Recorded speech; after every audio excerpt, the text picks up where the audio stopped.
Salut le petit lapin. Oh, on est à côté des déchets permazoutiens. Là.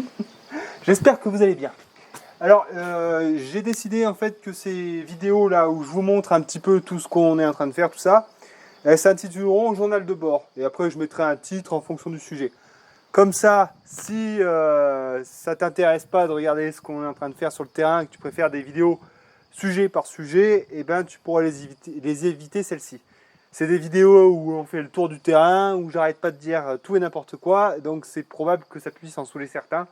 Donc comme ça, il y aura un témoin comme quoi cette vidéo est chiante. Voilà. Donc ben on commence. Alors en fait, ces temps-ci là, c'est la grosse merde. Putain, y a tout qui foire, échec sur échec. C'est horrible. Vraiment là, le moral d'hier soir était pas bon parce que tout ce qu'on a entrepris, tout s'est mal fini. Alors je t'explique rapidement, viens voir.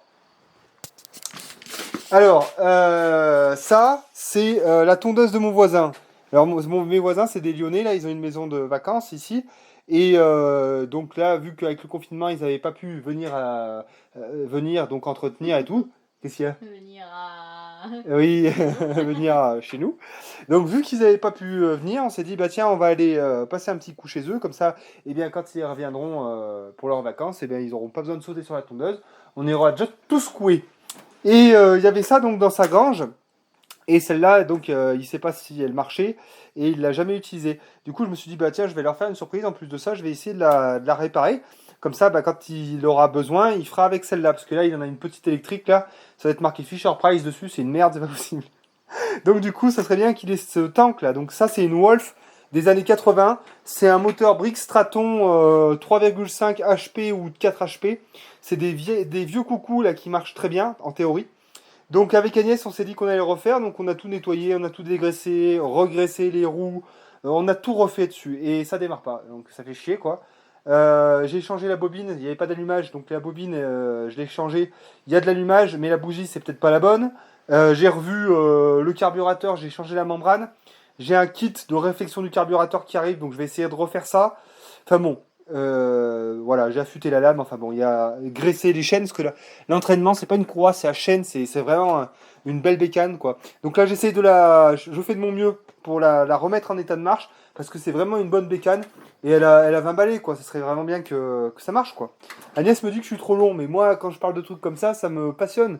Hein, ça serait vraiment bien qu'une machine qui a 30 ans continue à rendre service. Ça, c'est de l'écologie. Hein, plutôt que balancer, ça, de réparer, c'est de l'écologie. C'est la première chose à faire, c'est d'entretenir et de réparer. C'est les bases en écologie. Après, vous me parlerez du reste. Voilà. Sinon, pareil, on avait attaqué pas mal de zones qu'on couvrait en carton de broyat pour aménager. Et le broyeur nous a lâché en cours de route. Donc là, il est démonté là-bas. Et en fait, ben, je ne sais pas exactement ce qu'il y a eu, j'en sais rien. Au moment de le lancer, il a commencé à se lancer sur une seconde ou deux. Et il s'est arrêté et impossible de le remettre en marche. Donc j'ai suspecté l'interrupteur. Donc dans l'interrupteur, tu as pas mal de composés électroniques. Donc je remercie les gars du réseau autonome, Igabiva et Sylvain, qui m'ont pas mal aiguillé en fait pour faire des tests, tout ça. Je sais pas encore si c'est l'interrupteur ou bien le moteur. Là pour l'instant, ben, j'ai commencé du moins cher au plus cher. Parce que ça coûte neuf, ça coûte 120 euros. Et le moteur, il en coûte 300. Une bécane neuve, ça coûte 600 euros. De toute façon, j'ai pas l'argent pour en acheter une neuve. Donc je commence par racheter l'interrupteur à 120 euros, tout remonter, voir si ça marche. Et si ça marche pas, ça veut dire que c'est le moteur. Donc je rachète le moteur, 300 balles, et je remonte tout. J'aurai un interrupteur dans le cul, mais bon, écoute, à la limite, voilà, ça me fera des pièces d'avance, et puis c'est tout, quoi. Voilà, mais moi je préfère toujours réparer plutôt que faire le calcul. Je répare tout le temps. Je répare, je fais que ça. Et tant pis si ça coûte les deux tiers du prix de la bécane neuve, j'en ai rien à foutre. Je préfère réparer. Et puis après aussi, ce qui est bien, c'est que j'ai du recul sur cette machine. Je sais combien coûtent les pièces, je sais au bout de combien d'heures d'utilisation, eh bien, je vais avoir ci ou ça à faire. Tu vois, c'est comme les entreprises, tu vois, elles ont un recul sur leur bécane et elles savent, elles ont comment dire une maîtrise des coûts. Ben moi c'est pareil, j'ai une maîtrise des coûts après. Donc voilà, donc eh ben, écoute, on verra bien ce qu'il en est, mais il sera remis en état eh bien, soit demain, parce que demain je vais chercher mon interrupteur, soit eh bien, dans plusieurs jours, le temps de recevoir un nouveau moteur. Voilà, et oui, la permazou, ça a un coût, hein. C'est un coût financier assez important quand même. Donc bon, évidemment, derrière, ça tabasse grave, parce que voilà, nous, on fait des journées de broyage, on avale tout, quoi. Mais après, ben voilà, il y a de l'usure, il y a de la maintenance, il y a des pièces. C'est la vie, quoi. C'est ce que je disais la dernière fois, c'est comme une entreprise, hein. L'autonomie, c'est un peu comme une entreprise, quoi. Voilà pour ce qui est de la permazou, hein, le broyeur en carafe, la tondeuse du voisin en cours. Ah si aussi, ah oui parce que forcément j'ai eu aussi ma boîte thermique qui est tombée en rade. La courroie, la courroie de la boîte thermique qui était en fait elle était fêlée et de ce coup en fait ça faisait un bruit, ça faisait un tac tac tac tac tac. Alors au début je me suis dit c'est les soupapes, vas-y que je démonte, je fais un réglage soupape, je me fais chier à essayer de régler les soupapes et tout. Et ensuite eh ben, je finis par trouver le coupable, donc la courroie. Je prends les cotes, j'achète une courroie sur internet, elle arrive, je la monte mal, j'ai mal fait passer dans mes guides, je l'utilise, ça prend donc feu la courroie prend donc feu la courroie, putain ça fumait mon poste, ça sentait le caoutchouc grillé, bref j'ai niqué une courroie.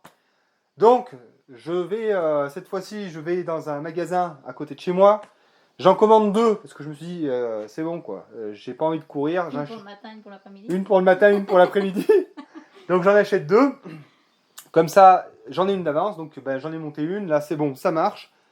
Mais voilà, encore une histoire, ça, mon pauvre. Putain, et je te dis que tu as intérêt à avoir le mental et surtout, surtout, à faire les choses au fur et à mesure. Parce que si tu règles pas le problème dès qu'il se présente, après là, c'est une montagne à gravir. Hein, c'est pas possible. Voilà, voilà. Donc la permazou bouclée. Hop, on va éteindre. Voilà, voilà, voilà les petites affaires quoi. Le potager, ça, je laisse Agnès gérer ça. Hein. Tu vois avec elle, c'est ma femme qui s'occupe de ça. Enfin, qui s'occupe de te transmettre les informations à ce sujet. Allez, viens. Donc du coup, on n'a pas de broyeur. Donc, on ne peut pas continuer nos allées avec le broyeur et le carton comme on faisait. On n'a pas les bâches parce que j'ai changé de fournisseur pour gratter 30 €. Et ces enfoirés, soi-disant qu'avec le Covid, ils peuvent pas y envoyer tout de suite, sauf qu'ils mettent un mois de délai, ils se foutent de ma gueule parce que l'autre fournisseur que j'ai acheté, dans les 3 jours c'était arrivé. Je leur ai écrit un mail, je fais vous foutez pas de ma gueule, tiens. Alors tiens, je vais vous dire lesquels c'est, parce que faut se dire quand c'est des connards, enfin des connards, peut-être pas poussés, mais Jardinette, un mois de délai pour 100 mètres, 200 mètres de bâche. Faut pas se foutre de la gueule du monde, hein, les gars, faut travailler un peu. Hein. Et l'autre que je prends, c'est Agri Fourniture.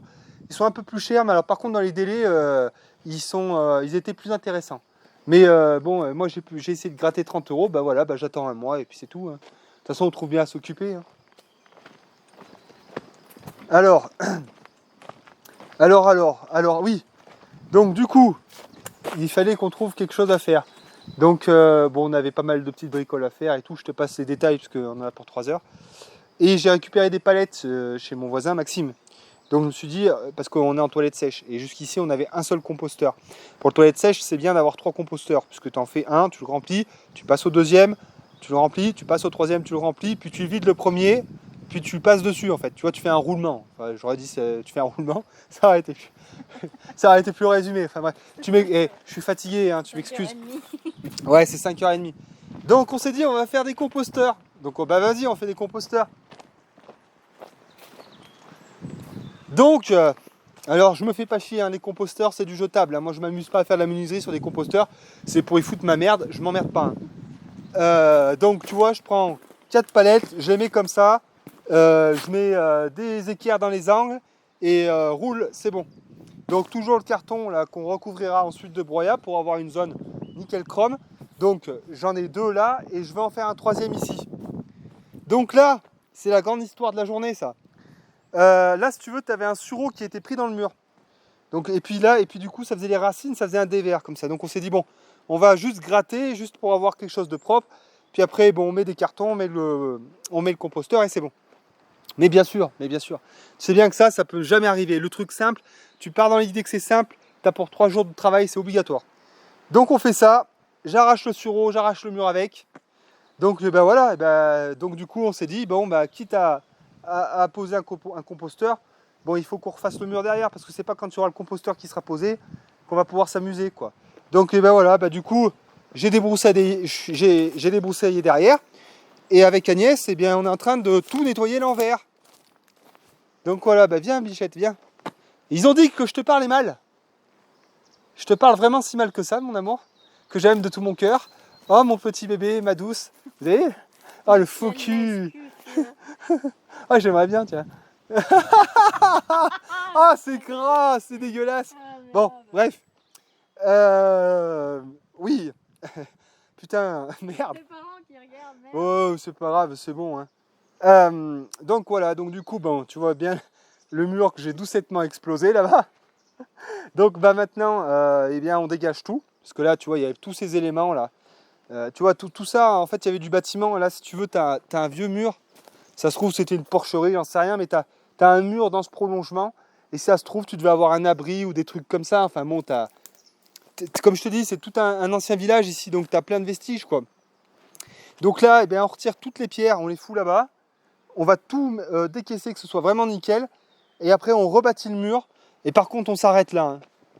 Là, tu vois, c'est bon, quoi. Voilà. On refait ici, jusque là, là. Et après, basta. Le reste, quand on aura enlevé ce tas de bois, on s'attaquera à faire le reste.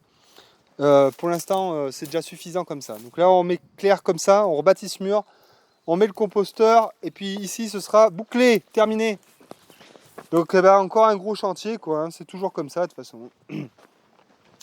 Voilà, voilà. Et sinon, ouais, on a remis en place le micro-arrosage. Va voir là, si ça t'intéresse de savoir comment j'arrose mon potager, parce que tu te doutes bien que je ne me trimballe pas des arrosoirs, c'est bon, quoi. Ça aussi, ça me fait chier. Donc avec Agnès, on a mis au point un système d'irrigation. Donc tu vas voir la vidéo. J'ai une pompe, en fait, je te fais rapide, hein, très rapide, il y a une vidéo dédiée. J'ai une pompe là dans mon bac qui est derrière, qui envoie l'eau dans un IBC qui est tout à fait en haut, au-dessus de la ruine.